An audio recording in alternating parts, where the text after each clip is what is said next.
aqui. Bom, 11:01, vamos começar. Disserte acerca da vedação da analogia em matéria penal e seus desdobramentos. Isso foi a avaliação de primeira unidade. Nós tratamos, né, do princípio da legalidade penal, e um dos desdobramentos da legalidade penal é exatamente a vedação da analogia. É exatamente o desdobramento do nulo crime, nula pena, sine certa lege. Obviamente, aí os elementos também da lei em sentido estrito, de maneira que evita-se também a criação judicial, e lei certa, clara, que não traga polissemias, elementos polissêmicos, e que determine uma aplicação também por criação judicial.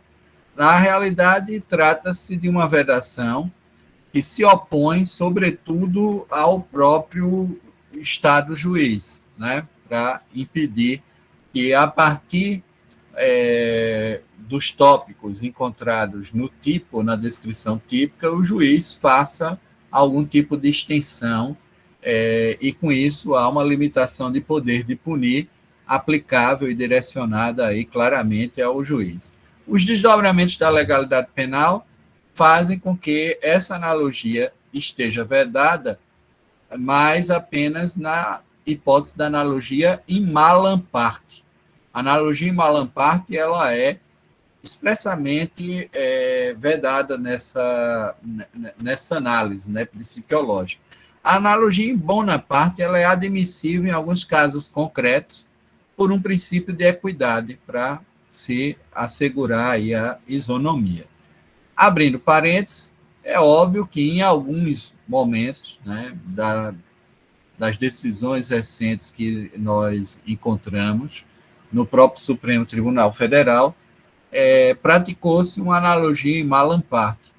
Eu extrairia o julgamento, por exemplo, que estendeu o conceito de racismo à homofobia. Eu, particularmente, sou contrário, e até pude expressar isso logo quando o julgamento saiu. Participei de uma palestra, que fui, obviamente, muito bombardeado, né, por conta da militância. Não que eu seja contrário às práticas ou às políticas públicas de proteção dos grupos vulneráveis. Pelo contrário, eu sou favorável às políticas de proteção às vítimas, às políticas de proteção aos grupos vulneráveis. Tenho, inclusive, me posicionado de maneira muito favorável à expansão dos estudos sobre essa questão relacionada às identidades, etc. Mas não acho que a coisa se resolva sem o debate parlamentar correto para o procedimento legal correto relacionado à conduta. Então, essa discussão, ainda que talvez alguns de vocês tenham encontrado nos manuais, inclusive, já mais recentes, né, colocando isso como uma hipótese, né, de extensão, né? É isso, Tiago, é a criminalização do crime de homofobia dentro dessa análise inerente ao racismo, né? Isso me parece que não é aceitável, não é possível, né, nesse óbice interpretativo, porque é quase como diante, obviamente, da omissão do Estado na proteção adequada. Não estou aqui questionando que existe uma omissão, que é necessário se proteger esse grupo vulnerável, que são pessoas que sofrem diariamente, né, com uma série de violações. Isso não poderia partir apenas do Estado juiz. Uma coisa é você expandir políticas públicas de proteção. Isso a gente já fez, inclusive, com a Maria da Penha. Eu acho que não há óbice algum, ou seja, na matéria referente à proteção às vítimas, é possível se expandir, porque, inclusive, há um dever do Estado de não ofertar uma proteção deficiente às vítimas.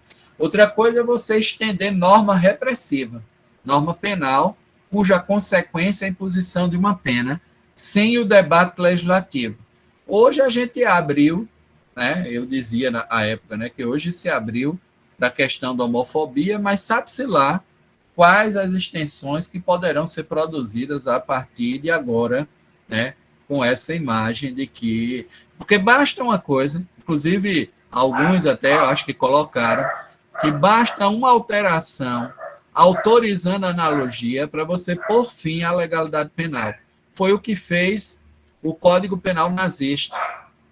O Código Penal nazista tinha um dispositivo que traduzia-se da seguinte forma: considera-se crime não apenas as ações tipificadas como tal na parte especial deste estatuto, desse diploma, mas outras assemelhadas a estas que contrariem o são sentimento do povo germânico.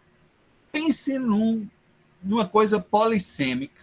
Você encontrar ações assemelhadas àquelas que estavam declaradas na parte especial do Código, que contrariem, que violem o são sentimento do povo germânico. O que seria o são sentimento do povo germânico? Isso abre, é uma palavra polissêmica, não é uma palavra, é um enunciado polissêmico que iria trazer um transtorno tremendo para a extensão, e isso, obviamente, bastou essa alteração, essa simples alteração, para que você mude completamente a perspectiva da legalidade penal dentro desse ordenamento jurídico. A legalidade aí foi completamente destruída. A mesma coisa foi feito no Código Penal Soviético. Alguns colocaram, né, nas suas... Já dei uma olhada assim por cima, colocaram algumas questões relacionadas a essa extensão. No Código Penal Soviético, colocou-se um dispositivo também na parte geral que dizia: considera-se crime não apenas as ações não apenas os fatos descritos na parte especial deste diploma, desse estatuto, mas as ações assemelhadas a eles que contrariem os interesses da sociedade socialista soviética. O que são os interesses da sociedade socialista soviética? Isso ficaria também em aberto para que o juiz criasse, a partir de tópicos dados pelo legislador, novas condutas a serem reprimidas, e isso deixava, ruía, né, fazia cair a legalidade penal. Tanto o Código Penal nazista como o Código Penal Soviético de 1923, o Código Penal Krylenko, abriram margem. O Código Penal nazista, a alteração feita em 1933, né, abriu margem, 10 anos após a alteração soviética, abria margem para a analogia e, portanto, punha fim à legalidade penal. Não havia limitação do poder de punir do Estado juiz, do Estado, na hora de se aplicar a pena, na hora de se julgar, de avaliar uma conduta, por conta desse tipo de extensão. Aí você diz, é muito assemelhado, mas não é a mesma coisa pela ideia da taxatividade. O direito penal exige uma interpretação gramatical para realmente limitar o poder de punir do Estado. Eu não posso estar fazendo esse tipo de extensão, o juiz fazendo...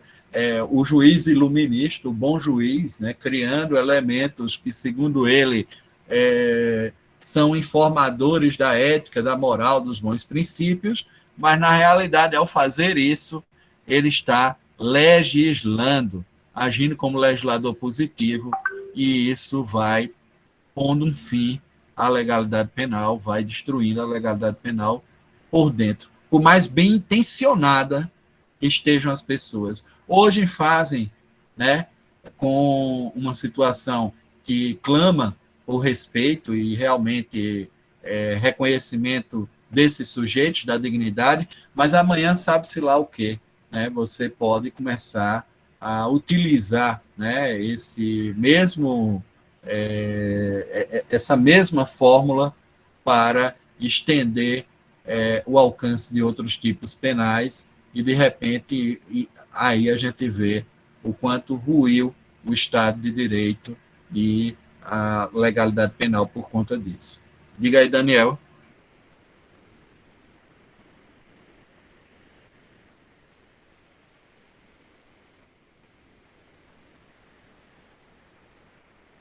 Se não é certa lei.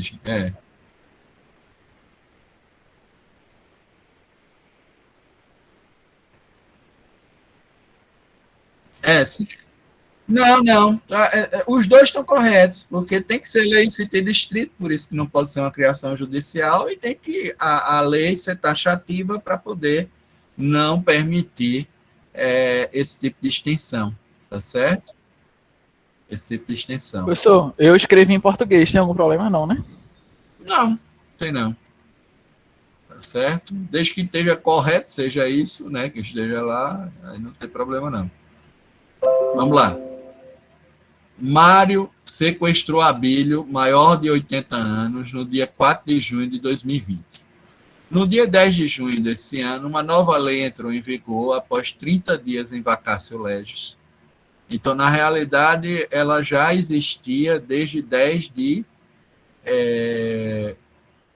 maio, né? Desde 10 de maio.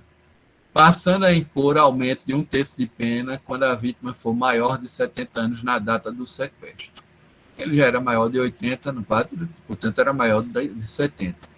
Diante dessa nova lei, sabendo-se que Abílio havia sido libertado por Mário exatamente às 0 hora do dia 10 de junho, 0 hora é no primeiro minuto do dia 10 de junho, data em que a nova lei entrou em vigor, podemos afirmar que ela se aplica ao caso, fundamente sua resposta no Código Penal e na doutrina. Gente, o que é que a súmula 711 do Supremo Tribunal Federal diz? Sequestro é um crime permanente. Enquanto a liberdade da pessoa está tolhida, está havendo a atividade, a ação. A ação se prolonga no tempo, há um prolongamento. A ação continuava presente no dia 10 de junho, a 0 hora, ou seja, a 0 hora desse dia. Eu tenho que desprezar, e a gente já viu isso, as frações de dia que não são computadas, né, nos prazos penais. Então, no prazo de materialização penal, eu desprezo por completo a fração. A 0 hora do dia 10 de junho, já havia a vigência da nova lei. A nova lei era vigente e, portanto, ela determinava esse aumento. Aplica-se a todo fato, porque nos crimes permanentes e consumados, aplica-se a nova lei, mesmo mais rigorosa, se o delito prossegue ou está praticado quando da vigência da nova norma. Ainda que seja a 0 hora, a 0 hora é o início, já que eu desprezo a fração dos dias, é o início da nova data, portanto, haverá sim a imposição da pena com esse aumento e a aplicação dela alcança todo o fenômeno, tá certo? Então, é essa a resposta. Diga aí, Mário. Travou aqui, professor, desculpa. É a Nesse questão caso, pela súmula a súmula 711. não é jurisprudência, e o senhor pede para fundamentar no código e na doutrina? Sim, mas a súmula já tem, já vem tratada na ideia da doutrina, na ideia referente aos crimes permanentes e continuados. Na realidade, ela só acrescentou, né? Esse fundamento tem que ser na legislação e na doutrina. Né? Não tem outra. Então, essa foi a minha dificuldade. Eu tinha a súmula, mas não sei se eu botei, não. Mas mesmo no código tem a ideia de não se desprezar no artigo 10 as frações de dia, que é exatamente essa questão aí. Da 0 hora já é o dia inteiro, eu conto o dia inteiro. Né? Tem todos os fundamentos lá. Né? Pois é, foi leigo, não sei, Tiago. Bom, diga aí, Iris. Professor, é porque eu fiquei em dúvida exatamente nessa questão da súmula, porque na súmula vem dizendo que a lei penal mais grave ela não se aplica, Não, ela só se aplica quando a vigência é anterior, né? E no caso, não, ela se aplica ao fato quando ela entra em vigência. Ela entrou em vigência e o fato ainda estava mas acaba se que consumando. se foi a 0 horas, então é meio que concomitante, sabe? Não é tipo, ele ainda estava vigente. Na hora Mas que no primeiro minuto já é vigente, porque a gente despreza qualquer tipo de fração, de hora ou de minuto. Mas a súmula, professor, licença, mas a súmula ela não torna explicitamente que só se aplicaria se a vigência fosse anterior ao encerramento do delito? Não, e no nesse momento sentido, que mas não foi anterior ao. Sim, foi anterior ao encerramento do delito. Não, Ela foi ao entrou em mesmo vigor tempo, não? concomitante. Sim. Ela Então, ela foi ao mesmo tempo, concomitante, não não foi anterior. Exatamente. Eu interpretei de forma taxativa. Mas a 0 hora Mas- começa já a vigência. Ou E seja, Nesse caso, aí ela Mas é. foi exatamente a zero que acabou o crime também, então não se prolongou na vigência. se o não crime acabou no existiram mesmo no mesmo momento, período temporal. eles coexistiram, a vigência e o crime. Então, tá valendo. Tá valendo a nova lei para todo. Eles coexistiram. O vacatio legis não diz que é para o próximo dia, às 0 horas e 0 minuto, assim exato. como o crime é continuado. Então, ele continuou até o mesmo momento que coexistiram, mesmo acabando no mesmo momento. Sim. Pois E já acaba na sendo minha antecedente. O problema é que a súmula não fala explicitamente anterior ao encerramento e E assim, concomitante até na ao minha encerramento. Ele fala interpretação, só Gosto anterior. da discussão, mas a resposta que foi dada numa questão de prova semelhante foi essa, de que é vigente e alcança, e aí não é retroatividade, é porque ela é vigente na hora que está encerrando a ação. A ação está no tempo ainda, a ação se encerrou ali, né? E aí, como você tem que desprezar, ela é vigente. Diga aí, Daniel. Professor, beleza. A gente, o que o senhor, que eu fiquei sem palavras, tá entendendo? Eu botei que vai na outra. Professor, o senhor vai considerar o que a gente escreveu na resposta ou Sim, eu considero, não se o preocupe. nosso conhecimento abordado todo acerca do tema? Sim, a gente considera. Agora, é óbvio que vai acertar quem tiver colocado que vai, digamos assim, ser aplicada a nova lei sobre toda a ação. Né? E aí não tem essa. A questão é essa. Diga aí, Lucas. Diga, Jonathan. Tem algum julgado nessa situação específica? Não, isso é mais questão de prova mesmo. Mas vai morrer de cair na vida de vocês já ficam sabendo. Eu acho que uma boa interpretação seria ver pelas datas. Se o crime é continuado, tanto faz se ele é o mesmo crime no dia 10, É o mesmo no crime, 01, no dia 10, no dia 9. E a vacatio legis começa a valer, está em vigor no outro dia. Então, se o crime foi até o dia 10, mesmo que a 0 minuto, 0 hora, então, consequentemente, ele vai ser o mesmo crime com a lei em vigor, a nova lei em vigor já. Exatamente. E aí não tem muito o que ser feito. Não Professor, tem muita discussão.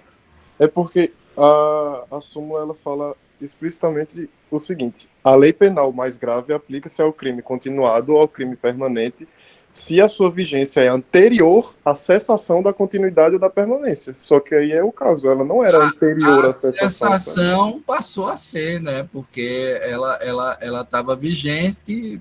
Quando é concomitante, a gente diz que incide. Né? Está dentro da ideia é como se fosse anterior, propriamente, à cessação. Só ocorre naquele instante também. E ela entra em vigor. E a gente tem que desprezar qualquer fração. Que aí a gente teria que ficar também numa loucura de saber. Porque, por exemplo, essa 0 hora é até 0 hora e 1 minuto. Aí, por exemplo, se for 0 hora e alguns centésimos de segundo, ela já era anterior, porque ela é anterior desde a 0 hora batida, entendeu? É um negócio complicado. Uma Então, mas situação... Aí você usa a palavra exatamente. Exatamente, você usou exatamente 0 hora, então foi exatamente ao mesmo tempo, não foi anterior, sabe? E tipo assim, eu acho era causar essa discussão mesmo, mas para a gente entender que a lei entra em vigor e aplica-se a todo o sistema.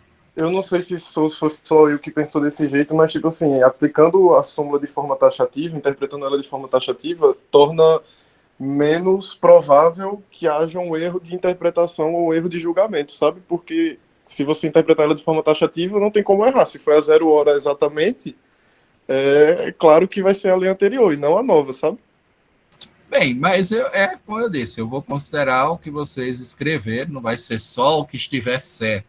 Agora, o certo para a questão de onde ela foi retirada era de que a nova lei se aplica, tá certo?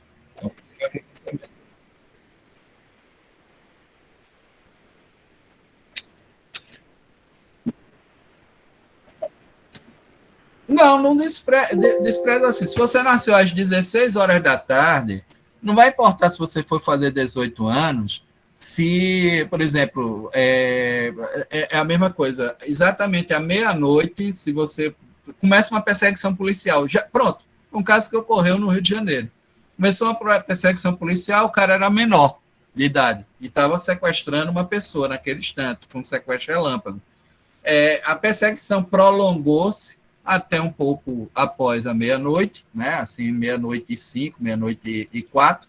Aí o cara bateu com o carro, ele foi preso, ele disse, não, mas eu sou menor, eu nasci às 16 horas da tarde. Mas aí essa fração de dia é desprezada. Ele foi preso, ainda que ele tenha começado o sequestro quando ele era de menor, ele, à meia-noite, ele já alcançou a maioridade penal. E aí ele respondeu pelo fato. Né? Então, essa é a questão. Ele passa a ser responsável, não é mais um inimputável, conforme o artigo 27. Esse critério de inimputabilidade é um critério político-criminal. E há um outro critério dado pela dogmática penal. O direito penal não é a exatidão da hora, né, a exatidão dos eventos da natureza. É uma criação cultural e normativa que dispôs que a maioridade começa aos 18 anos de idade. Poderia ter dito que era aos 21, poderia ter dito que era aos 16. Não foi essa a opção político-criminal. É uma opção político-criminal. Né? E aí também a gente não vai contar a jornada toda, a gente despreza essas frações, tá certo?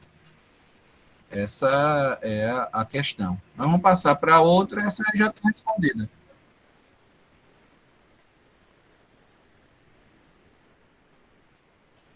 Aí a gente vê aí um ponto, alguma coisa, vamos ver, lógico, tá certo, mas não é necessário.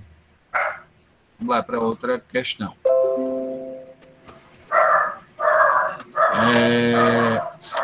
Adélcio, dono de uma transportadora aérea, responde pelo tipo do artigo 268 do Código Penal. Infringir determinação do poder público destinada a impedir a introdução ou propagação de doença contagiosa. Pena, detenção de 1 mês a 1 ano. Em razão de não observância das normativas impostas pela Anvisa, Estado e município, no sentido de manter a quarentena obrigatória dos clientes e produtos transportados por sua empresa em plena pandemia da Covid-19. Recentemente foram modificadas as regras e as pessoas e bens transportadas por Adélcio não estariam mais sujeitas a quaisquer quarentenas.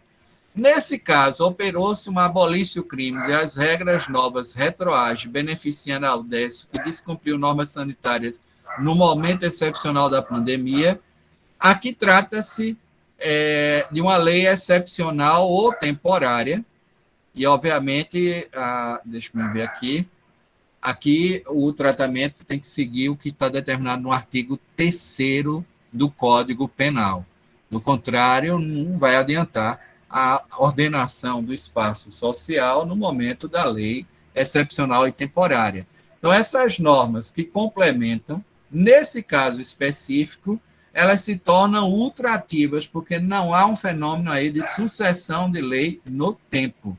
A norma fixa-se a conduta e a violação ocorreu naquele exato momento, a não ser que posteriormente tenha um caso aí de anistia ou de uma nova norma tratando da matéria, mas não se tratando, não ocorre abolício crimes por isso, ou seja, a ideia de que não ocorre abolício crimes por isso, você vai fundamentar no artigo 3º do Código Penal, da lei excepcional ou temporária, tá certo? E que se fixa no tempo. Diferentemente, é a mesma caso do tabelamento, ela não altera essencialmente a vedação que está aí imposta. Bom, alguma dúvida com relação a essa terceira? Tá bom, então a gente segue. Acho que essa foi mais fácil, né? Vocês conseguiram aí. Bolinha, brasileiro nato, se encontra numa asa delta lançada de um macho com trampolim de uma embarcação de grande porte privada com matrícula brasileira sobrevoando águas internacionais. Então, águas internacionais, gente, é água de ninguém, mas a embarcação é privada brasileira. né, quando é atingido de dentro do navio, ou seja, a pessoa que disparou nele disparou de dentro do navio por um disparo efetuado por Luluzinha, também brasileiro. Aqui realmente há um erro, matando em virtude da altura da queda, né? Mas, obviamente, ela disparou, né, nessa intenção de atingi-lo, né? E fez essa... Nesse caso, Luluzinha responderia pelo homicídio no Brasil, com fundamento no princípio da personalidade ativa em caso de extraterritorialidade, nada a ver. Ela responderia pelo resultado morte que ela provocou com seu disparo, né? Mas não pelo princípio da extraterritorialidade. Por quê? Porque trata-se de um disparo efetuado numa embarcação privada em águas internacionais. Elas se tornam extensão do território brasileiro por força do artigo 5º, né, do Código Penal. Essa a única questão que tinha aí, não era uma questão também complicada, era só não cair nessa ideia da personalidade ativa, observar o que dispõe o artigo 5º. Aplica-se a lei brasileira sem prejuízo das convenções, tratados e regras do direito internacional ao crime cometido no território nacional. Para os efeitos penais, consideram-se como extensão do território nacional as embarcações aeronaves de natureza pública ou a serviço do governo brasileiro, onde quer que se encontrem. Mas aí logo abaixo vem, bem como as aeronaves e embarcações brasileiras mercantes ou de propriedade privada, que se agem respectivamente no espaço aéreo correspondente ou em alto mar. Alto mar corresponde à ideia das águas internacionais, que são águas que não estão sujeitas a quaisquer soberanias. Portanto, como a matrícula da embarcação em que ela se encontrava, Luluzinha se encontrava, é brasileira, encontra-se na ideia da extensão do território brasileiro e, portanto, ela responde. Tá certo? Liga aí, Daniel. Professor, acho que Gabriel está na minha frente. Gabriel.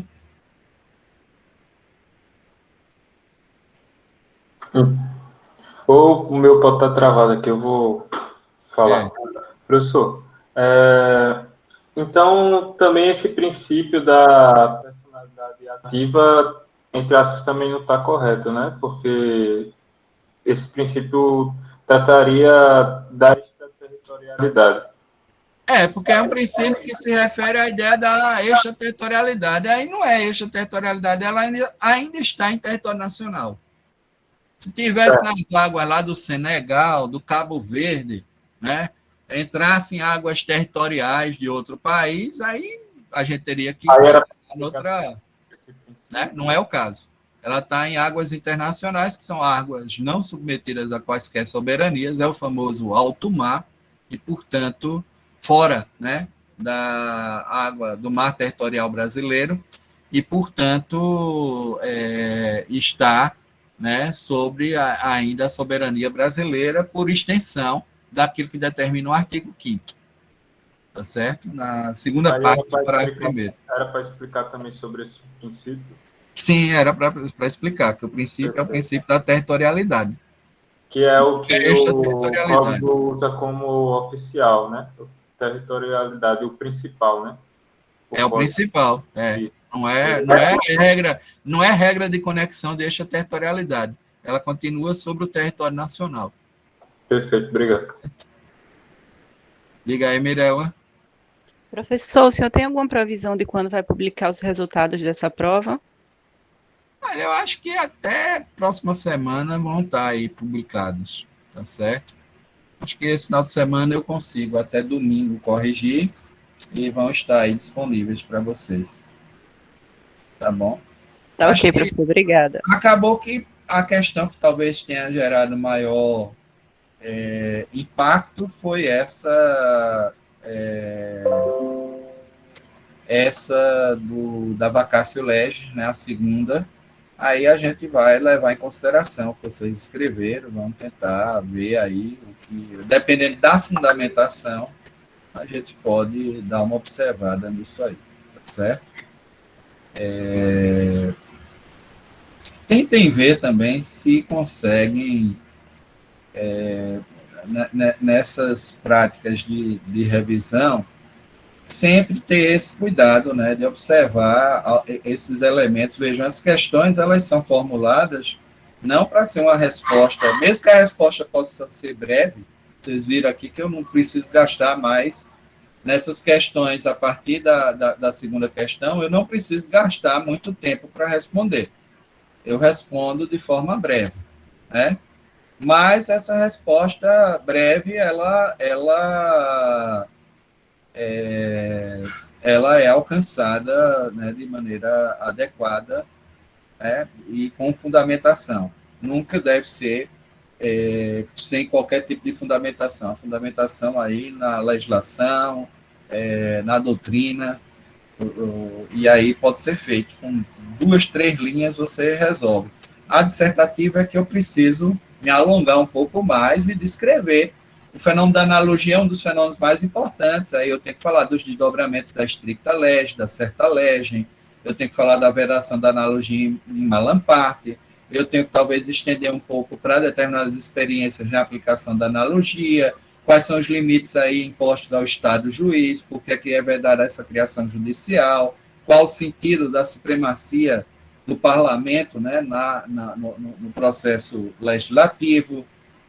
Isso são elementos que, à medida... Isso é feito sempre por comparação.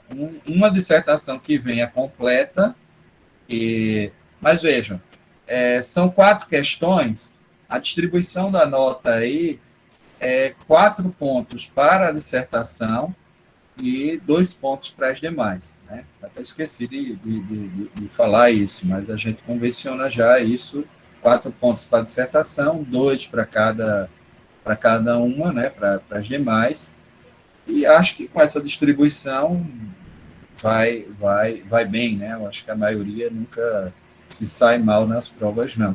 Sempre tem um tempo, né, para fundamentar. Acho que o período é bom, né, para pensar e fazer, né, a prova. E pronto, né? Vamos aguardar agora a correção. Mas a gente já fez aqui. É bom a gente voltar à prova e fazer a análise em grupo, né, para que a gente possa daí ter mais ou menos uma ideia, né, de como se processará a correção.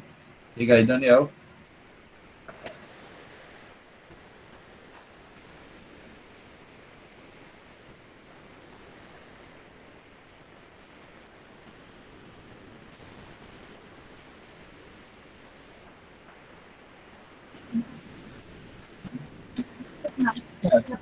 Pode ir.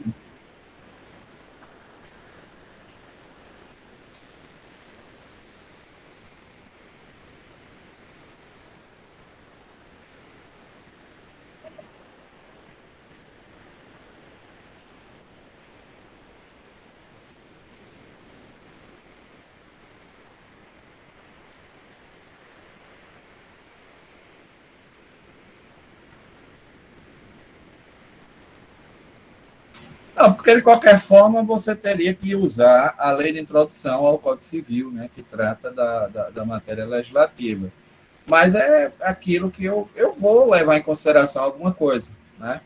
Mas a ideia é exatamente fazer vocês pensarem que não importa o tempo que teve anteriormente a vigência da nova lei, importa que ao entrar em vigência ela alcança toda a matéria do crime permanente e a sucessão dos atos na ideia de crime continuado, ou seja, mesmo que seja só um único fato praticado, ela alcança toda a série de continuidade delitiva, e a mesma coisa no crime permanente, né? Isso deve ficar muito fixado para que não reste dúvidas, né, no tocante à matéria.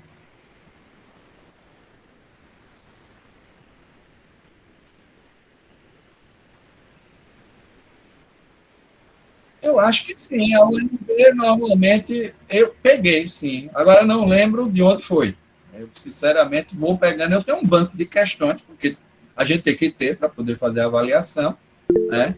E geralmente as provas da UNB e provas de SESI, CESP, UNB, e provas também da Fundação Carlos Chagas, essas provas elaboradas por algumas dessas fundações, elas sempre vão atrás de algum elemento realmente porque a gente diz, mas é pegadinha, é isso, é aquilo, mas é um elemento que é importante para vocês refletirem sobre todo o conteúdo, né?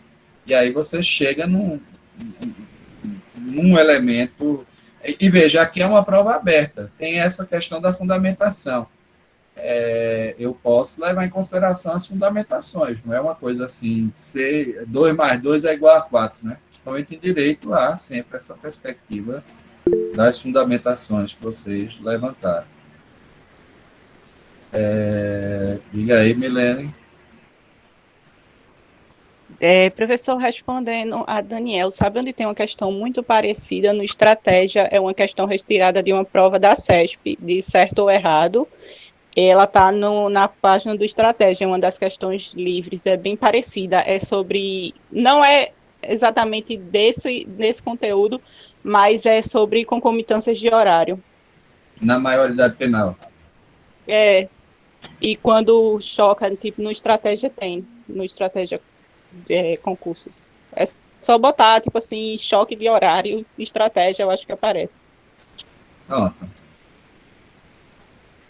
Então, dar uma olhada nessa questão, né? Porque como a gente despreza qualquer fração, né, por conta da força do que determina o artigo 11, esse é o problema, né? Também tem essa especificidade no direito penal, né? Que torna essa concomitância talvez irrelevante nesse debate. Já se estava vigência no momento em que cessou o ato, ela se aplica, né? Ainda que o ato tenha um prazo aí 4 ou 5 dias a mais. Bom, gente, então vamos continuar. Essa era uma opção de revisão, né, para que a gente tratasse da prova.